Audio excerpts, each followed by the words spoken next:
नमस्कार दोस्तों, इस वीडियो में आप डीएलएड सेकेंड सेमेस्टर के वर्ष 2022 में पूछे गए गणित प्रश्न पत्र का कंप्लीट पेपर सॉल्यूशन देखने जा रहे हैं। अगर आप सेकेंड सेमेस्टर में पूछे गए सभी वर्षों के पेपर का कंप्लीट पेपर सॉल्यूशन डिटेल में देखना चाहते हैं तो इस वीडियो के बाद इस वीडियो का डिस्क्रिप्शन जरूर चेक करिएगा। और अगर आप चैनल पर पहली बार विजिट कर रहे हैं तो इसको सब्सक्राइब करते हुए बेल आइकन को प्रेस कर लीजिएगा। चलिए दोस्तों, आज के इस महत्वपूर्ण वीडियो को शुरू करते हैं। पहला प्रश्न आप अपने स्क्रीन पर देख पा रहे होंगे और पहला ही प्रश्न आयोग के द्वारा विवादित प्रश्न के तौर पर पूछा गया है। प्रश्न दिया गया है सबसे छोटा पूर्णांक है। देखिए, तीन प्रकार की संख्याएं होती हैं, पहला प्राकृतिक, दूसरा पूर्ण संख्या और तीसरा प्राकृतिक संख्या। ये इस वजह से मैं बता रहा हूं कि इन्हीं तीनों में अभ्यर्थियों को सबसे ज्यादा कंफ्यूजन होता है। प्राकृतिक संख्या, जिसे अंग्रेजी में नेचुरल नंबर बोलते हैं, वह गिनती की संख्या होती है और गिनती आप कहां से स्टार्ट करते हैं? एक से स्टार्ट करते हैं, 1 2 3 इस प्रकार से ये चीजें अनंत तक चलती हैं। ठीक है, तो ये होता है गिनती की जो संख्या होती है उसे हम लोग प्राकृतिक संख्या बोलते हैं। दूसरा होता है पूर्ण संख्या। अब देखिए, कोई भी संख्या जब तक 0 आप उसमें शामिल नहीं करेंगे तब तक पूर्ण नहीं होगा, क्योंकि आप 9 तक तो लिख लेंगे, उसके बाद 10 कैसे लिखेंगे? 10 के लिए आपको 0 की आवश्यकता पड़ेगी। इसलिए किसी भी संख्या में जो नेचुरल नंबर होता है, जो प्राकृतिक संख्या होता है, अगर उसमें 0 को शामिल कर लिया जाए, 0 के बाद 1 2 3 अनंत तक, तो ये हमारा हो जाता है पूर्ण संख्या। और पूर्णांक संख्या क्या होता है? तो 0 यहां पर देखिए, ये इधर धनात्मक में चल रहा है और 0 ना तो धनात्मक है ना तो ऋणात्मक है, और इधर जब चलेंगे तो ये ऋणात्मक में चलेगा। यानी कि जो पूर्णांक होता है वो धनात्मक भी हो सकता है और ऋणात्मक भी हो सकता है, साथ ही साथ 0 भी उसमें शामिल होगा। यानी कि पूर्णांक संख्या क्या हो जाएगी? तो ये माइनस अनंत से चलेगा, फिर माइनस, इस प्रकार से -3 -2 -1 फिर 0 फिर 1 फिर 2 फिर 3 और ये अनंत तक इस प्रकार से जाएगा। अब हमसे क्या पूछा जा रहा है कि सबसे छोटा पूर्णांक क्या है?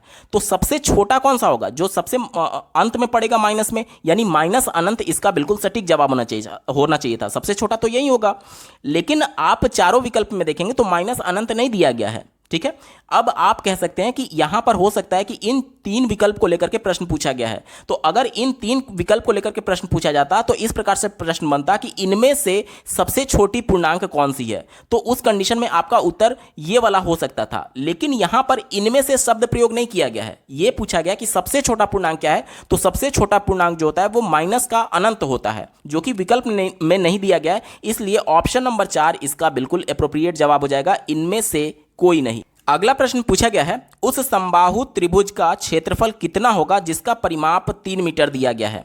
समबाहु त्रिभुज की प्रॉपर्टी क्या होती है कि इसकी तीनों भुजाएं बराबर होंगी, तीनों भुजाएं बराबर होंगी और हमें परिमाप दिया गया। परिमाप क्या होता है? किसी भी आकृति का परिमाप उसकी सभी भुजाओं का योग होता है। तो यहां पर तीनों भुजाएं बराबर हैं, तीनों भुजाएं बराबर है, यानी कि अगर एक भुजा को मैं a मान लूं तो इसका परिमाप क्या हो जाएगा? 3a हो जाएगा, जिसका मान हमें कितना दिया गया? 3 मीटर दिया गया है। 3 से 3 कट जाएगा, a का मान क्या आ जाएगा? 1 मीटर आ जाएगा। यानी कि उस समबाहु त्रिभुज की भुजा जो है 1 मीटर की है। अब हमसे इसका क्षेत्रफल पूछा जा रहा है, तो समबाहु त्रिभुज का जो क्षेत्रफल होता है उसका फार्मूला होता है √3/4 a स्क्वायर, जहां पर a भुजा है। अब a का मान 1 रखना है, तो 1 का स्क्वायर तो 1 ही आएगा, यानी कि 3/4 मीटर स्क्वायर हमारा उत्तर हो जाएगा। 3/4 √3/4 मीटर स्क्वायर। ठीक है, ध्यान से देख लीजिए, √3/4 मीटर स्क्वायर।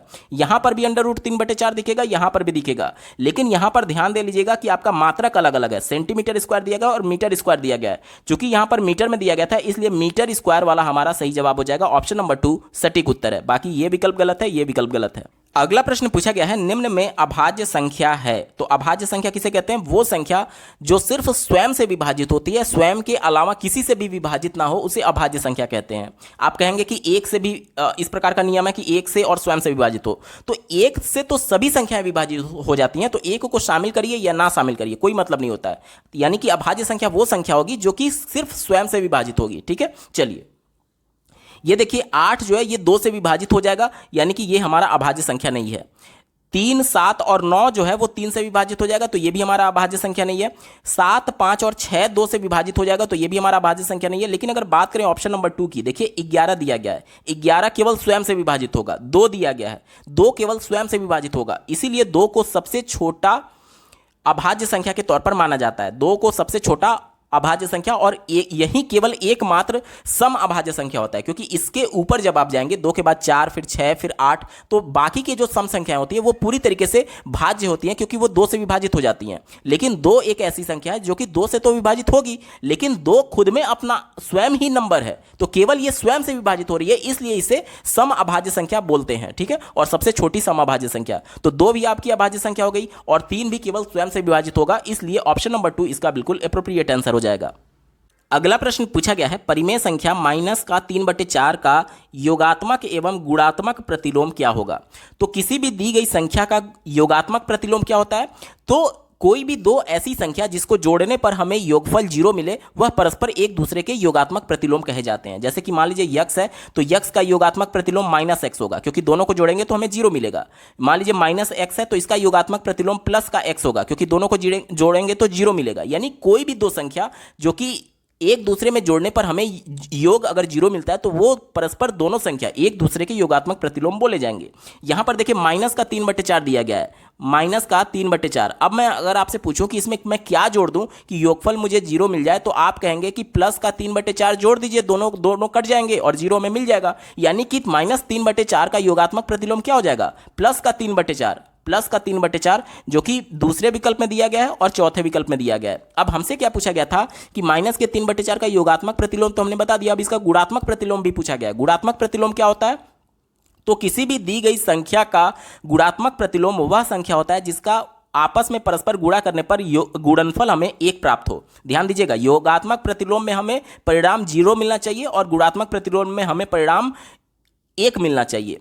अब यहां पर दिया गया है कि माइनस का 3/4। अब आप बताइए कि किस संख्या से मैं गुणा करूं कि मुझे एक गुणनफल मिल जाए। तो आप कहेंगे कि माइनस का 4/3 से आप गुणा कर दीजिए, तो माइनस का माइनस से गुणा करेंगे तो प्लस हो जाएगा और 4 से ये कट जाएगा, 3 से ये कट जाएगा, हमें क्या मिल जाएगा, 1 मिल जाएगा। यानी कि माइनस का 3/4 का गुणात्मक प्रतिलोम क्या हो जाएगा, माइनस का 4/3, जो कि ऑप्शन नंबर 2 में दिया गया है। ये देखिए यहां पर प्लस का 4/3 दिया गया, तो ये हमारा उत्तर गलत हो गया। ये तो सब वैसे ही गलत है। ऑप्शन नंबर 2 इसका बिल्कुल एप्रोप्रिएट आंसर हो जाएगा। अगला प्रश्न पूछा गया है, निम्नलिखित में से रेखीय समीकरण कौन सा नहीं है। ध्यान से देखिएगा, नहीं पूछा जा रहा है। तो कोई भी समीकरण जिसमें जो व्यंजक होता है अगर उसका घात यानी उसका पावर अगर 1 है तो उसे रेखीय समीकरण बोलेंगे, और अगर उसका घात यानी पावर 2 है तो उसे द्विघात समीकरण बोलते हैं। तो यहां पर देखिए, यहां पर जो व्यंजक दिया गया है x, इसका घात कितना है, 1 है, तो यानी ये रेखीय समीकरण है। रेखीय समीकरण है तो हमारा उत्तर नहीं होगा, क्योंकि हमसे पूछा गया कौन सा नहीं है। यहां पर भी देखिए x जो व्यंजक दिया गया इसका भी अधिकतम घात कितना है, 1 ही है, तो ये भी हमारा रेखीय समीकरण है, तो हमारा उत्तर नहीं होगा क्योंकि हमसे नहीं वाला पूछा गया है। चौथा विकल्प देखिए, यहां पर भी x पर घात 1 ही है, तो ये भी रेखीय समीकरण है, तो ये भी हमारा उत्तर नहीं होगा। लेकिन अगर बात करें ऑप्शन नंबर 3 की, तो यहां पर आप देख सकते हैं x का पावर क्या है, x का पावर 2 है। आप कहेंगे कि यहां पर भी देखिए, यहां पर x का पावर 1 है, तो हमें इससे मतलब नहीं है। x का मैक्सिमम पावर जिस व्यंजक पर होगा अगर वो 1 से ज्यादा है तो उसे हम लोग द्विघात समीकरण बोलेंगे। ये कौन सा समीकरण है, ये हमारा द्विघात समीकरण है। और प्रश्न में हमसे क्या पूछा गया था, कौन सा रैखिक समीकरण नहीं है, तो ये चूंकि द्विघात है तो रैखिक तो होगा नहीं, इसलिए ऑप्शन नंबर 3 हमारा एप्रोप्रिएट आंसर हो जाएगा। दोस्तों यहां से अति लघु उत्तरीय प्रश्न शुरू हो रहे हैं। छठा प्रश्न आप अपने स्क्रीन पर देख पा रहे होंगे। पूछा गया है, धन पूर्णांक 4x - 6 के ठीक बाद का धन पूर्णांक ज्ञात करिए। अगर मैं आपसे पूछूं कि एक धन पूर्णांक मान लीजिए 5 है, तो इसके ठीक बाद का धन पूर्णांक क्या होगा, तो आप इसमें 1 जोड़ करके इसके ठीक बाद का धन पूर्णांक 6 बता सकते हैं। अब जब हमें यहां पर धन पूर्णांक दिया गया है और इसके ठीक बाद का पूछा जा रहा है, यानी कि जो यहां पर वैल्यू दी गई है इसमें सिंपली 1 हमें जोड़ करके बता देना है। तो चलिए, जो व्यंजक दिया गया है 4x - 6, इसमें 1 जोड़ेंगे तो ठीक बाद वाला धन पूर्णांक हमें पता चल जाएगा। तो 4x तो एज इट इज रह जाएगा और -6 + 1 जब इसको सॉल्व करेंगे तो माइनस का 5 मिलेगा, यानी कि ये हमारा उत्तर हो जाएगा। जो हमसे प्रश्न पूछा गया था 4x - 6 के ठीक बाद का धन पूर्णांक, तो उत्तर हो जाएगा 4x - 5। अगला प्रश्न पूछा गया था, यहां पर देखिए -2/3 प्लस ब्रैकेट में -4/5 और माइनस का 6/7 को सॉल्व करना है। ठीक है, तो इसको सॉल्व करने के लिए क्या करेंगे, देखिए ब्रैकेट को सबसे पहले मैं ओपन कर देता हूं, तो 2/3 ये हो जाएगा और ये हो जाएगा माइनस का 4/5 हो जाएगा और माइनस का 6/7 हो जाएगा। यहां तक क्लियर हो गया।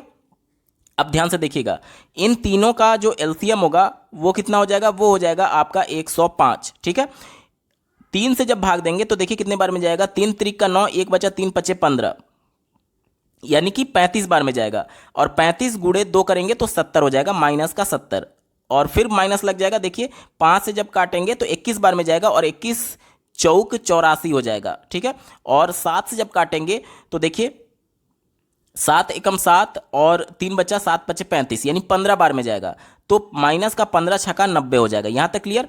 अब देखिए माइनस में कॉमन ले रहा हूँ तो तीनों संख्याएं आपस में जुड़ जाएंगी, तो क्या हो जाएगा, ये 4 और 9 8 17 और 17 7 24, ठीक है, डिवाइडेड बाई 105। तो हमारा उत्तर क्या आ जाएगा, 244 बटे 105, माइनस में 244 बटे 105 हमारा बिल्कुल सटीक जवाब हो जाएगा।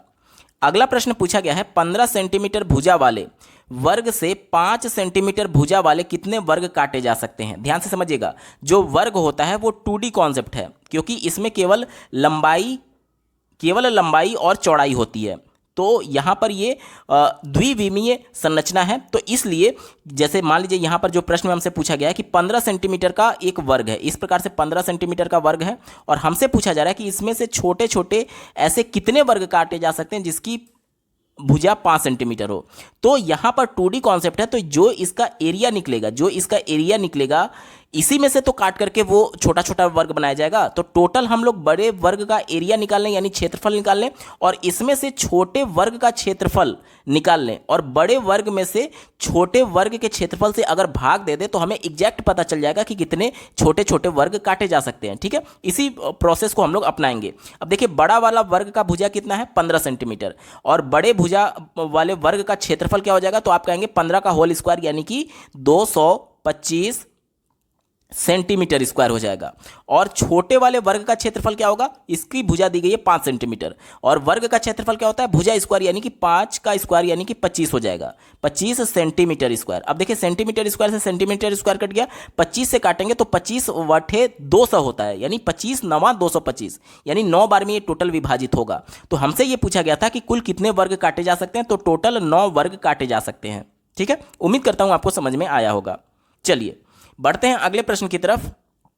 अगला प्रश्न पूछा गया है, एक घनाभाकार बर्तन की कोर 10 सेंटीमीटर दी गई है, बर्तन में रखे जल का आयतन लीटर में ज्ञात करिए। ध्यान से समझिएगा, बर्तन कैसा है, घन के आकार का। ठीक है, घन का जो भुजा होती है, तीनों भुजा बराबर होती है, जैसे कि घन में लंबाई चौड़ाई और ऊंचाई तीनों भुजा बराबर होती है। तीनों का मान कितना दिया गया है, तीनों का मान हमें दिया गया है 10 सेंटीमीटर, क्योंकि घन की तीनों भुजा बराबर होगी। अब घन का आयतन क्या होता है, देखिए हमसे क्या पूछा गया है, आयतन पूछा गया है लीटर में।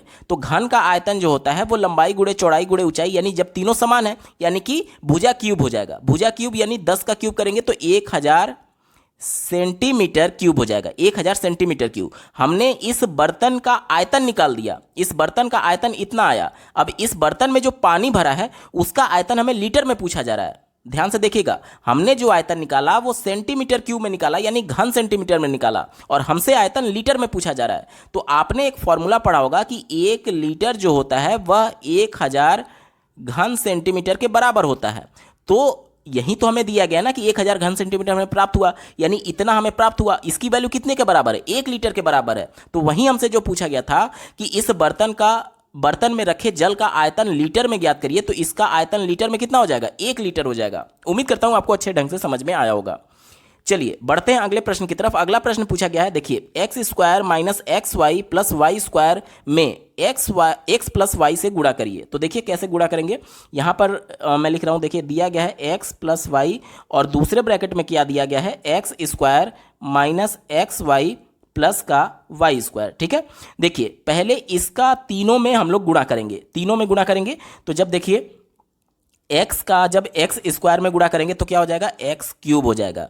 फिर x का जब माइनस एक्स वाई में गुणा करेंगे तो क्या हो जाएगा, माइनस का x स्क्वायर वाई हो जाएगा। ठीक है, फिर इस x का y स्क्वायर से गुणा करेंगे तो क्या हो जाएगा, प्लस का एक्स वाई स्क्वायर हो जाएगा। अब वाई का फिर इन तीनों में गुणा करेंगे तो देखिए वाई का जब एक्स स्क्वायर से गुणा करेंगे तो क्या आ जाएगा, एक्स स्क्वायर वाई आ जाएगा। ठीक है, फिर वाई का इस माइनस एक्स वाई से गुणा करेंगे तो क्या हो जाएगा, माइनस का एक्स वाई स्क्वायर हो जाएगा। ठीक है, और वाई का इस वाई स्क्वायर से गुणा करेंगे तो प्लस का वाई क्यू हो जाएगा। यहां तक क्लियर हो गया। अब ध्यान से देखिएगा, ये माइनस का एक्स स्क्वायर वाई है और यहां पर देखिए ये प्लस का एक्स स्क्वायर वाई है। दोनों बिल्कुल सेम है, केवल चिन्ह अलग है तो दोनों आपस में कट जाएंगे। अब इसको देखिएगा, एक्स वाई स्क्वायर है और ये प्लस में था और ये माइनस में एक्स वाई स्क्वायर है, तो ये दोनों आपस में कट जाएंगे। अब हमारे पास केवल दो ही वैल्यू बची, एक एक्स स्क्वायर और दूसरा वाई स्क्वायर। तो हमारा उत्तर क्या आ जाएगा, माफ कीजिएगा, एक्स क्यूब है, x cube plus y cube. ठीक है, x cube plus y cube हमारा बिल्कुल सटीक जवाब हो जाएगा। ठीक है,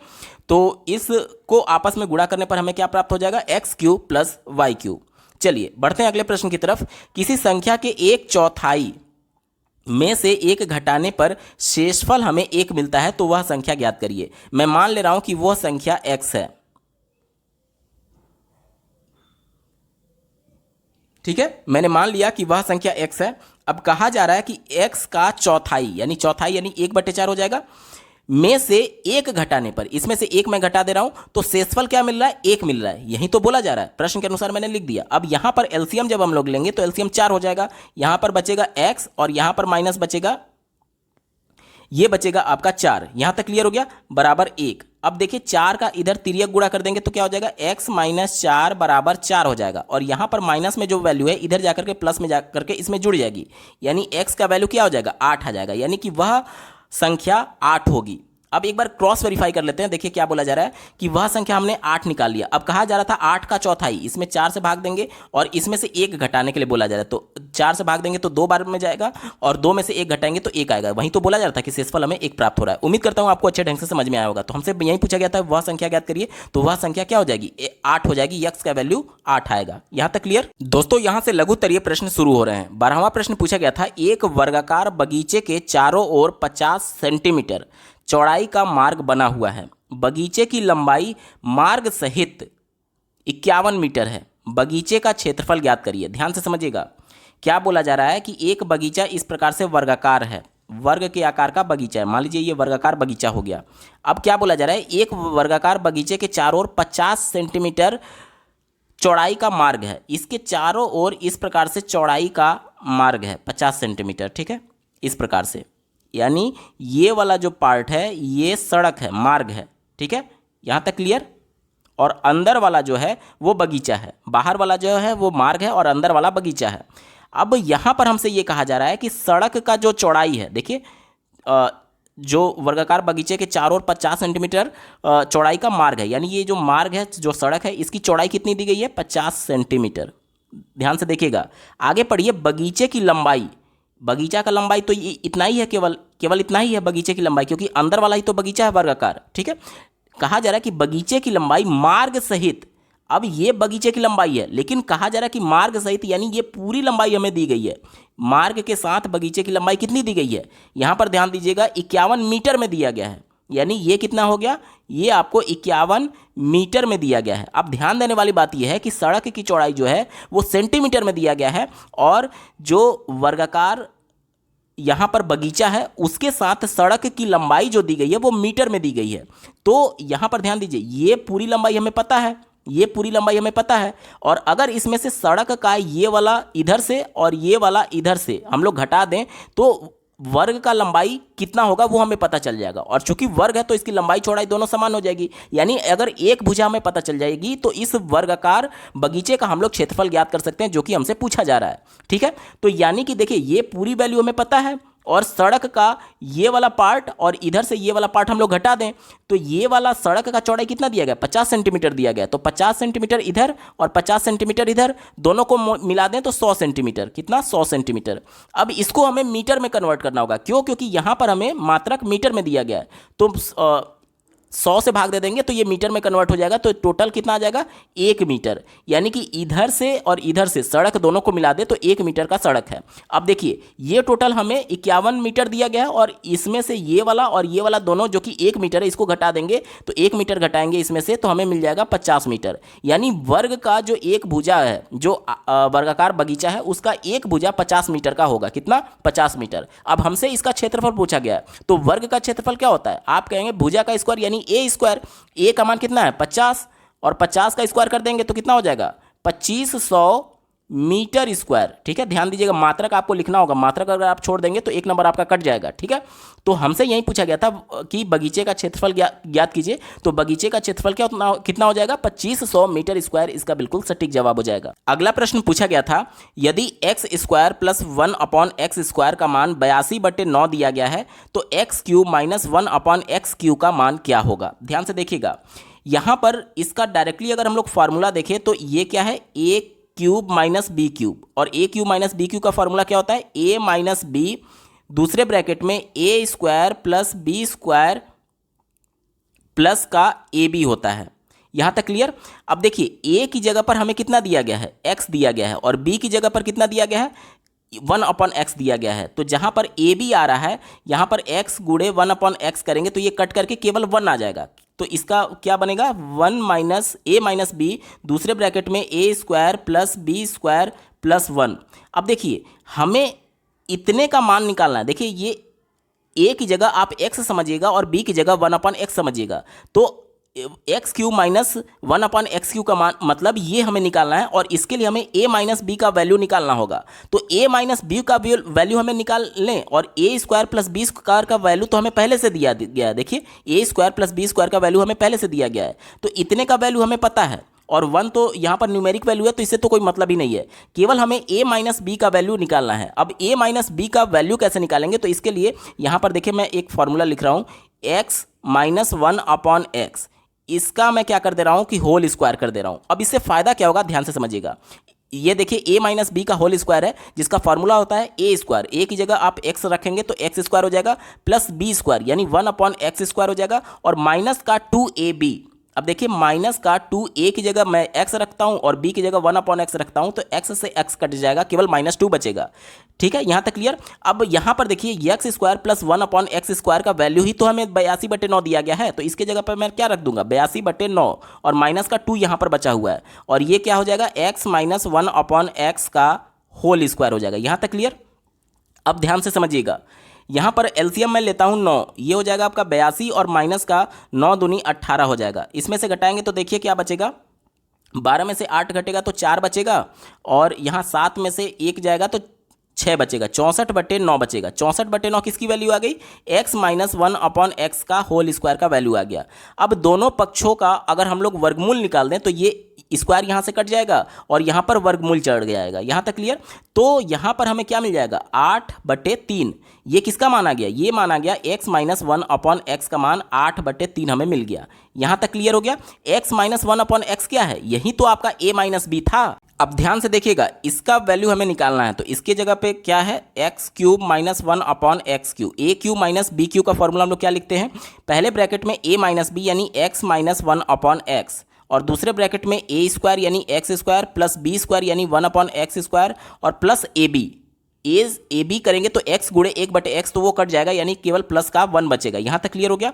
अब इसकी वैल्यू हमने अभी जस्ट निकाला है 8/3। कितना आया था इसका मान? 8/3 आया था। और दूसरे ब्रैकेट में देखिए x square plus 1/x square, इसकी वैल्यू हमें कितना दी गई है? 82/9। तो इसके जगह पर मैं 82/9 लिख देता हूँ एज इट इज, और प्लस का 1 ये हो जाएगा। ठीक है, अब देखिए 8/3 ये है एज इट इज रहने देंगे, और 9 यहाँ पर एलसीएम लेते हैं तो ये हो जाएगा 82, और प्लस यहाँ पर ये कितना हो जाएगा? ये 9 हो जाएगा। ठीक है, तो 82 में 9 जोड़ेंगे तो कितना आएगा? 91 आएगा। 91/9 ये है, और 8/3 ये एज इट इज पहले वाला है।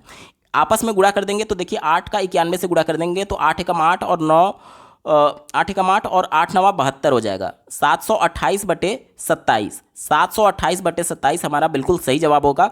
जो हमसे पूछा गया था x cube minus 1/x cube का मान, तो देखिए इसका वैल्यू हमने निकाला, कितना आया? 728/27 सही उत्तर है। अगला प्रश्न पूछा गया है, माँ की आयु पिता की आयु से 5 वर्ष कम है, किसकी कम है? माँ की कम है, यानी पिता की आयु 5 वर्ष ज़्यादा होगी। तो मैं यहाँ पर मान ले रहा हूँ कि माना माँ की जो आयु है, माँ की वर्तमान आयु जो है वो x है, तो पिता की वर्तमान आयु कितनी हो जाएगी? पिता की वर्तमान आयु आप कहेंगे कि x + 5 हो जाएगी, क्योंकि पिता 5 वर्ष ज़्यादा है माँ से, या फिर इसका उल्टा कह सकते हैं कि माँ जो है वो 5 वर्ष कम है पिता से। ठीक है, बात तो वही हो गई।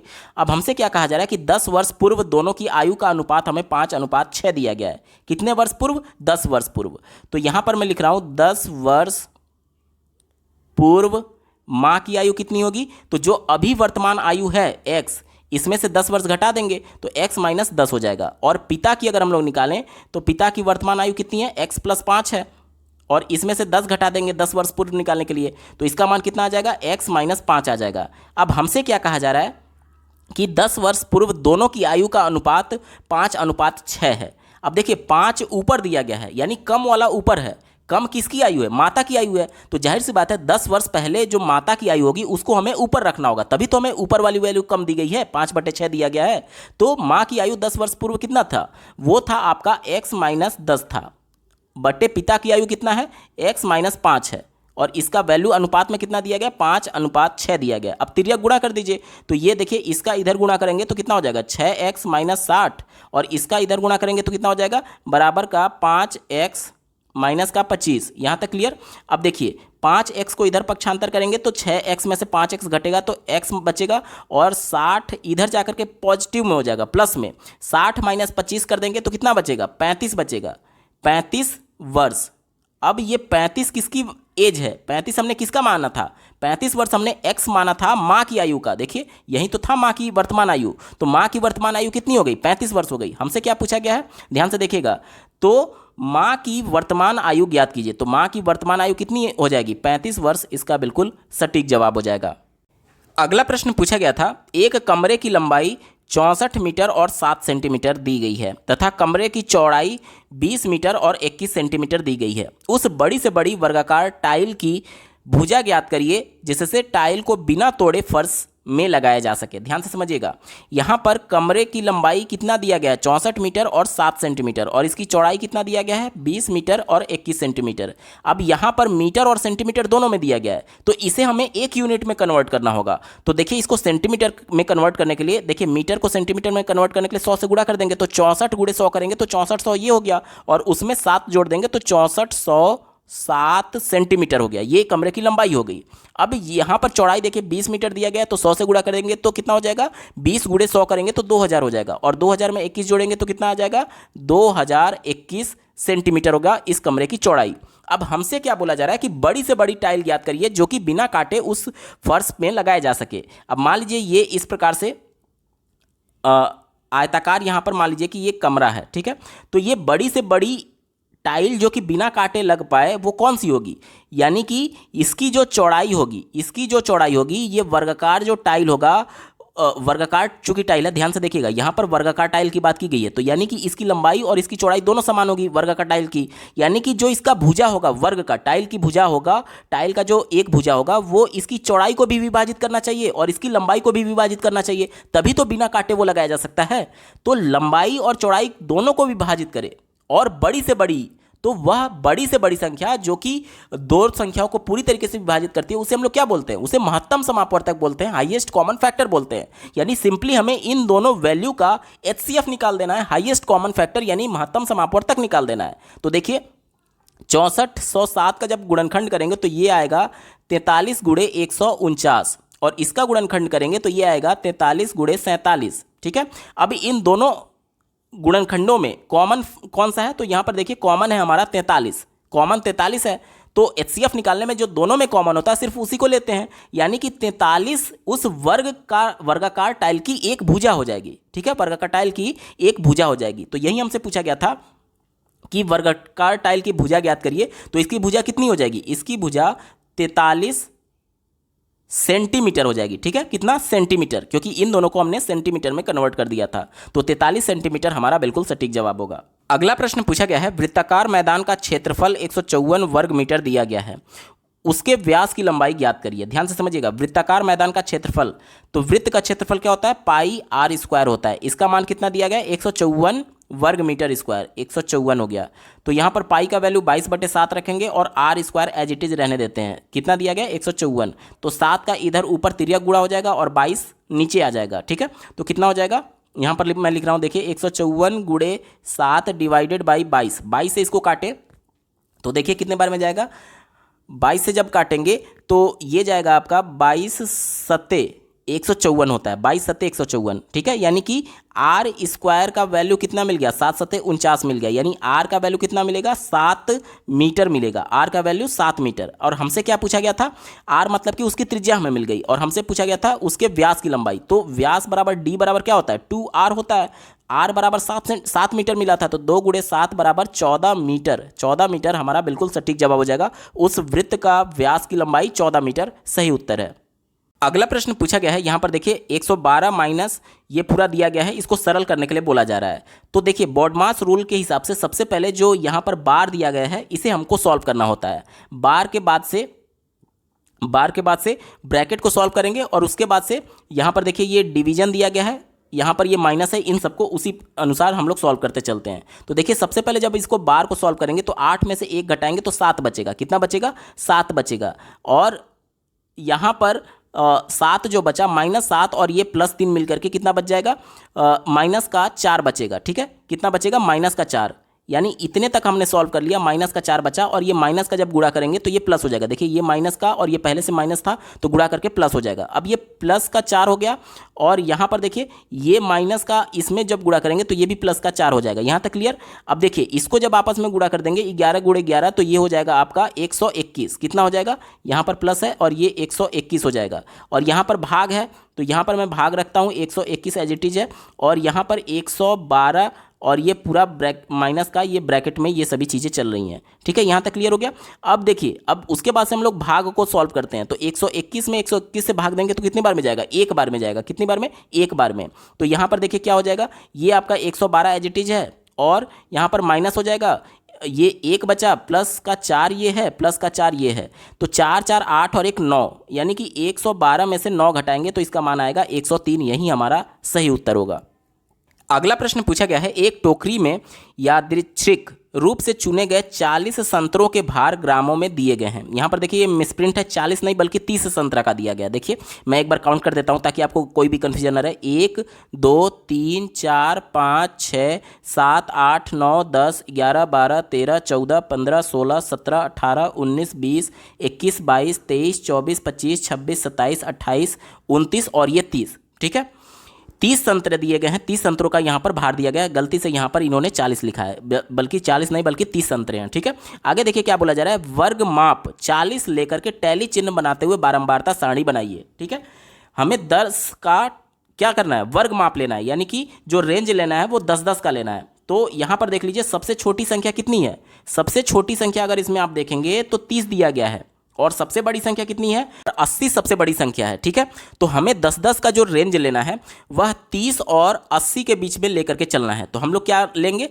पहले हम लोग लेंगे 30 से लेकर के 39 तक। तो देखिए 30 से 39 तक कितना हो जाएगा, 10 का वर्ग माप हो जाएगा। देखिए 30, यहाँ पर देखिए 30 31 32 33 34 35 36 37 38 39, 10 का गैप हुआ यानी 10 वर्ग माप हो गया। ठीक है, यहाँ पर देखिए, यहाँ पर मैं लिख रहा हूँ, यहाँ पर मैं लिख रहा हूँ वर्ग और यहाँ पर लिख रहा हूँ बारंबारता। ठीक है, और यहाँ पर मैं लिख रहा हूँ टैली चिन्ह। अभी मैं बताऊंगा कि किस प्रकार से टैली चिन्ह को बनाते हैं। ठीक है, तो 30 से शुरू हुआ है तो 30 से लेकर के पहला 39 तक हो जाएगा, दूसरा 40 से लेकर के 49 तक हो जाएगा, तीसरा 50 से लेकर के 59 तक हो जाएगा, चौथा 60 से लेकर के 69 तक हो जाएगा और उसके बाद से 70 से लेकर के 79 तक हो जाएगा और अंत में क्या हो जाएगा, 80 से लेकर के 89 तक हो जाएगा। यहाँ तक क्लियर हो गया। अब देखिए 30 से लेकर के 39 के बीच में कितने आंकड़े हैं उसको हमको काउंट करना है। तो देखिए 30 से 39, एक तो पहला ये मिल गया, दूसरा देखिए 30 से 39 के बीच हमें लेकर के चलना है, पहला ये मिल गया है, ये देखिए ये भी 30 से 39 के बीच में होगा। उसके बाद से आगे बढ़ेंगे तो ये भी 30 से 39 के बीच में पड़ेगा, उसके बाद से जब आगे बढ़ेंगे तो ये भी 30 से 39 के बीच में पड़ेगा। यानी कि टोटल कितने आंकड़े हो गए, देखिए 1 2 3 और ये 4, टोटल 4 आंकड़े हो गए। ठीक है, तो बारंबारता में 30 और 39 के आगे हम लोग क्या लिख देंगे, 4 लिख देंगे। ठीक है, उसके बाद से 40 और 49 के बीच में हमें देखना है। तो देखिए 40 और 49 के बीच में ये पड़ेगा पहला एक, 40 और 49 के बीच में ये पहला, दूसरा पड़ेगा 2, ये पड़ेगा 3, 40 और 49 के बीच में देखना है, ठीक है। देखते चलिए इसी प्रकार से, ये देखिए ये पड़ेगा, उसके बाद से ये भी पड़ेगा 40 से 49 के बीच में, उसके बाद से जब आगे बढ़ेंगे तो ये भी पड़ेगा, उसके बाद से जब आगे बढ़ेंगे 40 से 49 के बीच में बस इतना पड़ेगा। तो कितना हो गया देखिए 1 2 3 4 5 और ये 6, टोटल कितना हो जाएगा 6 हो गया इसकी बारंबारता। अगला है 50 से लेकर के 59 के बीच में। तो 50 से लेकर के 59 के बीच में अगर हम लोग देखें तो देखिए 50 से 59 के बीच में एक तो पड़ेगा ये आपका, इसको मैं ऐसे कट कर रहा हूं ताकि कंफ्यूजन ना हो, एक ये हो गया 50 से लेकर के 59 के बीच में, एक ये हो गया, ठीक है। आगे बढ़ेंगे तो देखिए 50 से 59, 50 से 59 आगे बढ़ते हैं, देखिए ये हो गया दूसरा 50 से 59 के बीच में, ये हो गया तीसरा 50 से 59 के बीच में, उसके बाद से आगे बढ़ेंगे तो ये देखिए 50 से 59 के बीच में ये चौथा मिल गया, बस ये टोटल 4 मिल गए। तो इसका कितना हो जाएगा बारंबारता 4 हो जाएगा। अब देखिए अगला जो है 60 से 59 के बीच में, तो 60 से 59 के बीच में देखिए कौन कौन सा हमें मिलेगा। देखिए 60 से 59 के बीच में जब हम लोग बात करते हैं तो ये देखिए ये वाला पहला, इसको इस प्रकार से मैं कट कर रहा हूँ, पहला हो गया 60 से 59 के बीच में, ये दूसरा हो गया, उसके बाद से 60 से, माफ़ कीजिएगा 59 नहीं बल्कि 69 की बात की जा रही है, ठीक है 69, ठीक है कंफ्यूज मत होइएगा, 60 से 69, तो 2 हमें मिल चुके हैं अब तक। उसके बाद से ये तीसरा हो गया, उसके बाद से तीसरा ये चौथा हो गया, ये पांचवा हो गया, उसके बाद से पांचवा हो गया, 5 टोटल इसमें 5 हैं। तो यहाँ पर हम लोग कितना लिख देंगे 5 बारंबारता। उसके बाद से अगला है 70 से 79 के बीच में, 70 से 79 के बीच में, तो देखिए ये पहला मिल गया 70 से 79 के बीच में। इसके बाद से आगे बढ़ेंगे तो ये दूसरा मिल गया, ये तीसरा मिल गया, ये चौथा मिल गया, चौथा हो गया, ये पाँचवा हो गया, ये छठा हो गया, ये सातवां हो गया, आठवां हो गया और ये नौवां हो गया। टोटल 9 हैं, कितने हैं 9 हैं, ठीक है। और अंत में दिया गया है 80 से 89 के बीच में, 80 से 89 के बीच में देखिए 80 से 89 के बीच में कितने मिलेंगे, पहला तो ये मिल गया 80 और दूसरा देखिए आगे बढ़ेंगे तो 80 से 89 के बीच में ये दिया गया है, बाकी और सब कट चुके हैं, यानी 2 ही इसमें मिलेंगे। तो अब इन सबको जोड़ेंगे तो टोटल 30 आंकड़े आने चाहिए, क्योंकि 30 संतरों का सैंपल है। तो देखिए जोड़ते हैं तो 4 6 10, 10 4 14, 14 5 19, 19 और 9, 19 9 28, 28 2 30, तो 30 तो आ गए और 30 संतरों का ही सैंपल था, तो ये बिल्कुल क्लियर हो गया, यानी कि बारंबारता चार्ट हमने सारणी हमने सही बनाया है। अब इसको टैली चिन्ह के माध्यम से हमें रिप्रेजेंट करना है। टैली चिन्ह क्या होता है, तो यहाँ पर देखिए 4 जब यहाँ पर बारंबारता है तो इसको 4 लाइन से इस प्रकार से रिप्रेजेंट करेंगे। और आगे दिया गया है दूसरा वाला 6 दिया गया है, तो 6 के लिए हम लोग क्या करेंगे, 4 तो पहले एज इट इज लाइन खींचेंगे और 5वें के समय यहाँ पर इस प्रकार से कट कर दिया जाता है, ये 5 को रिप्रेजेंट कर रहा है, तो 5 तक तो हो गया। अब 6 को बताना था तो 1 लाइन और खींच देंगे इस प्रकार से, ठीक है। अगला देखिए 4 दिया गया, तो 4 के लिए सिंपली आप 4 लाइन खींच देंगे इस प्रकार से, ठीक है। अगला दिया गया है 5, तो 5 के लिए आप पहले इस प्रकार से 4 लाइन खींचेंगे और इसको इस प्रकार से कट कर देंगे, ठीक है। उसके बाद से अगला दिया गया है 9, तो देखिए 4 पहले एज इट इज लाइन खींच देंगे, तो 4 तो ये हो गया और 5वें के लिए ये लाइन खींच देते हैं तो 5 हो गया। उसके बाद से 4 और खींचना है, क्योंकि 9 था, 5 हमने खींच दिया, तो 1 2 3 4 इस प्रकार से आप खींच देंगे, तो ये 9 को रिप्रेजेंट करेगा। अगला दिया गया है 2, तो 2 के लिए सिंपली आप इस प्रकार से लाइन खींच देते हैं, ठीक है। तो ये हमारा टैली चिन्ह हो गया, यही हमें बनाना था। ये 2 नंबर का प्रश्न है, आप इतना करेंगे तब जाकर के आपको 2 नंबर मिलेगा।